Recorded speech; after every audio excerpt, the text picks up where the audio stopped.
Olá, meus queridos, bom dia, tudo bem? Tudo na paz? Graças ao nosso eterno Criador.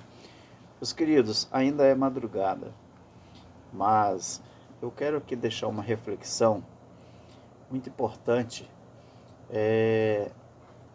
A gente, no nosso dia a dia, nós que ensinamos ou divulgamos o preterismo, a escatologia consumada, ela é realmente muito difícil de ser entendida pelos crentes futuristas. Por quê? Porque o crente futurista, ele talvez possa ser que ele nunca vai entender o mistério da piedade, o mistério da encarnação do Verbo, não é?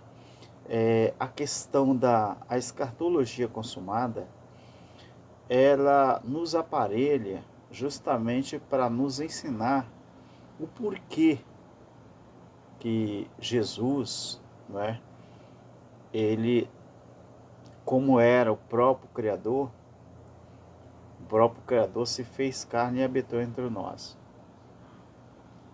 Talvez o futurista, ele nunca vai entender esse mistério. Por quê? Porque quando você observa a Bíblia, do Gênesis ao Apocalipse, uma coisa tem que ser chamada muita atenção.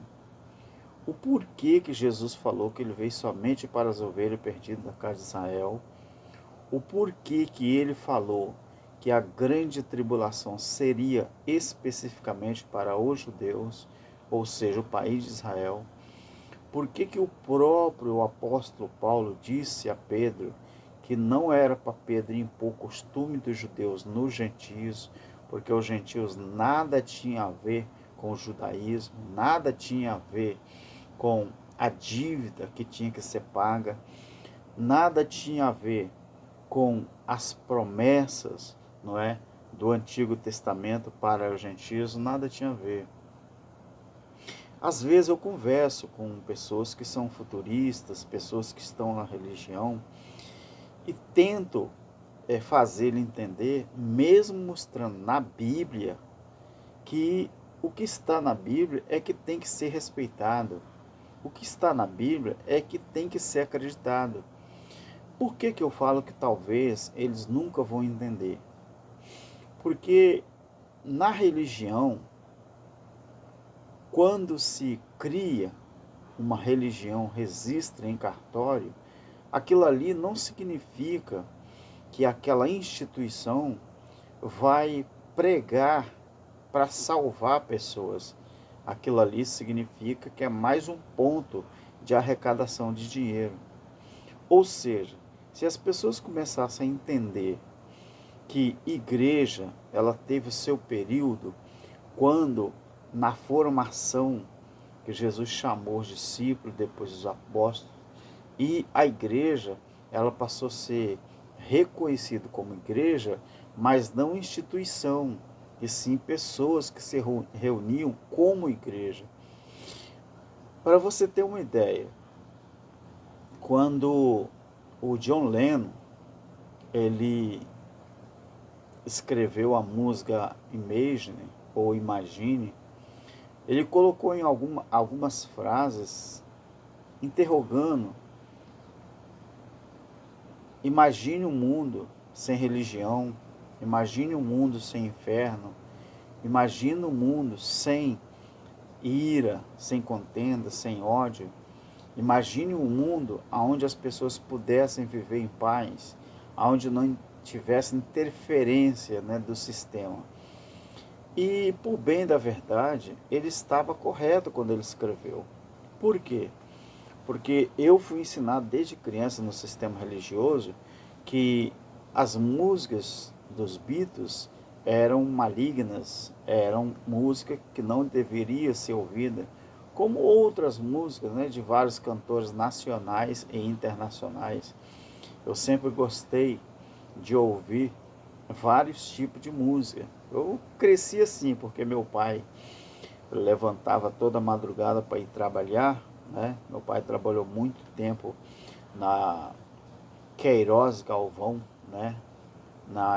Nas empresas internacionais que prestava serviço aqui no governo brasileiro, né, fazendo estradas. Então meu pai, na época da Rádio Globo, meu pai levantava de madrugada, minha mãe fazia marmita, né? E eu acabava acordando também e ouvindo o rádio, e o meu pai ouvia. E eu cresci gostando, né, de música, vários estilos de música. Então o que eu quero dizer, meus queridos, é você, quando mostra na Bíblia para um futurista o que está escrito, eles não acreditam. Se você fala da Santa Ceia, eles falam que você está errado. Eles falam que você está errado. Se você mostra que dízimo era alimento e era para a nação judaica, eles falam que você está errado. Se você fala que batismo em água era batismo de judeu, porque era oblação, eles falam que você está errado. Você mostra na Bíblia que depois da cruz, depois do juízo, tudo é espiritual. Na lei tudo era físico, mas eles não acreditam. Ou seja, o que o sistema religioso é? Eles não acreditam nem naquilo que está escrito. A Bíblia para eles não vale nada. Ou não vale nada. Por quê? Porque o que interessa para eles é a interpretação deles. Mas nós, os preteristas, nós não obrigamos ninguém a acreditar naquilo que nós falamos, mas nós temos um diferencial. A gente mostra a Bíblia, as coisas escritas, e a gente mostra para eles que tudo já aconteceu, porque o tempo verbal de todas as profecias bíblicas tinha que cumprir nos tempos em que Jesus veio, porque Jesus falou com João que tudo tinha que se cumprir nele. Então, toda a Bíblia, desde o Gênesis 3:15, toda a Bíblia, ela apontava somente para Jesus. Depois que Jesus veio, que Jesus cresceu, que Jesus desenvolveu o ministério dele, aboliu a lei. Tem gente que fala que não, ele aboliu sim, porque a Bíblia diz em Romanos 10:4 que o fim da lei foi Cristo, ou seja, tudo apontava para ele. E depois dele, a Bíblia não aponta para mais ninguém. O problema é que os futuristas pensam que a Bíblia está apontando para alguém. Gente, não. Tudo apontava para Cristo e tudo se cumpriu em Cristo. Então não adianta o sistema religioso ficar esperneando para cá, esperneando para lá, achando que eles podem encontrar a base bíblica na Bíblia para isso ou aquilo. Na verdade, não. Eles não vão achar, porque tudo tinha que se cumprir em Cristo. E tudo se cumpriu em Cristo. Não adianta. O que o apóstolo Paulo fez e terminou, não é?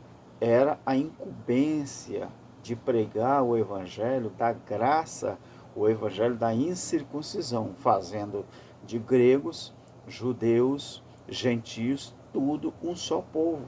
Assim como eu e você hoje. Nós não somos judeus. Nós não temos o costume dos judeus. Nós somos filhos do Eterno no Espírito, mesmo sendo gentios, porque o propósito era esse.